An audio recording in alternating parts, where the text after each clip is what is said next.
Impossible అది, కానీ మీరు అది సాధించారు. ఇంకా ముందు కూడా ఇంకా స్ట్రెంత్ ఎక్కువ పెరిగి మీరు తయారు చేసే స్టూడెంట్స్ ఈ అన్నగారు చెప్పినట్టు బయట దేశాలకు వెళ్ళేటట్టు మీరు తయారు చేస్తారని నమ్మకం మాకు ఉంది. కాబట్టి దయచేసి మీరు కూడా పిల్లల పట్ల కాన్సన్ట్రేషన్ ఉంటుంది, మీకు మీ స్టూడెంట్స్ పట్ల మీకు ప్రేమ ఉంటుంది.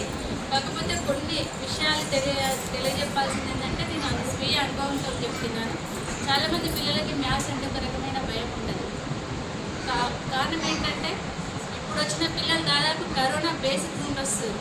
కరోనాలో 3 years పిల్లలు ఎవరు స్కూల్కి వెళ్ళలేదు, వాళ్ళకి మ్యాథ్స్ మీద పట్టనేది పోయింది. వాళ్ళు వచ్చేసరికి 10th corona pass, inter first year second year. దాదాపు మనకు మ్యాథ్స్ బేసిక్ స్టార్ట్ అయ్యేది 8th 9th 10th. ఈ 3 బేసిక్లు లేవు వాళ్ళకి, చాలా తక్కువ చూపిస్తున్నారు ఇంట్రెస్ట్, భయపడుతున్నారు. ఇంటర్లో సరే పాస్ అయితే సరిపోతుందిలే అన్న ఉద్దేశంతో చదువుతున్నారు, ఎందుకంటే గెటన్ కాలేకపోతున్నారు. డిగ్రీలో కొన్ని సాధించాలనే ఉద్దేశంతోనో లేదంటే వీలుగాని పరిస్థితుల్లో మ్యాథ్స్ సబ్జెక్ట్ తీసుకుంటున్నారు. కాబట్టి కాన్సన్ట్రేషన్ మీరు తెప్పించే బాధ్యత వాళ్ళపై మీకు శ్రద్ధ చూపాలని కోరుతున్నాను. అలాగే ఆ పిల్లలు ఎవరి పిల్లలైనా మీ పిల్లలుగానే భావించి మంచి ఉన్నత విద్యను అందించి వాళ్ళని ఉన్నత శిఖరాలకు చేరుస్తారని అనుకుంటున్నాను.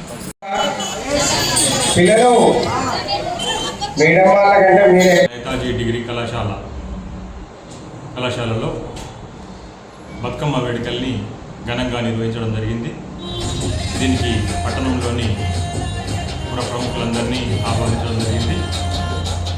బతుకమ్మ పండుగ అంటే తెలంగాణలోని హిందూ మహిళల పండగ. అన్ని పూజలకి మనం పూలను వాడతాం, కానీ పూలతోని పూజించేటువంటి బతుకమ్మ తెలంగాణ హిందూ మహిళలందరి పండగ. దీని ద్వారా కాలుష్యరహితంగా ఉన్నటువంటి ఆస్కారం ఉంది. ఇంకోటి ఏంటంటే ఈ బతుకమ్మ 9 రోజులుగా నిర్వహించుకోవడం జరుగుతుంది. దుర్గా నవరాత్రులు కూడా జరుపుకోవడం జరుగుతుంది. హిందూ మహిళలందరూ కూడా బతుకమ్మ పండుగ ద్వారా బాగా చైతన్యవంతులై కార్యదీక్షలై బాగా మంచిగా ఉంటారని అనుకుంటున్నాం. డిగ్రీ కళాశాల ఈ సంవత్సరమే ప్రారంభించాం. ఇప్పుడు బతుకమ్మ ఉత్సవాలు నిర్వహించడం జరిగింది.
ప్రతి మాటను మేము తూచా తప్పకుండా పాటిస్తాము.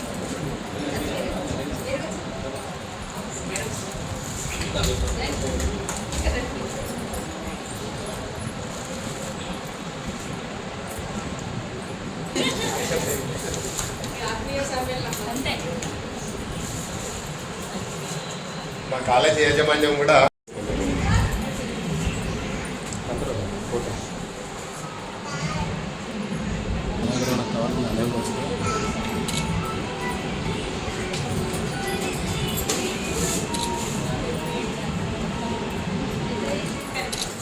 మా చిరు సత్కారాన్ని స్వీకరించాలని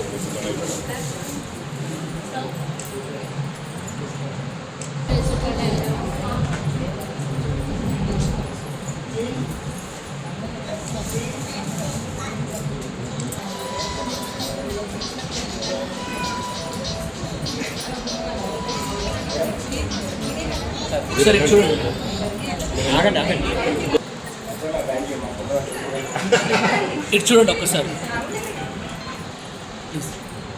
స్మైల్ సార్ స్మైల్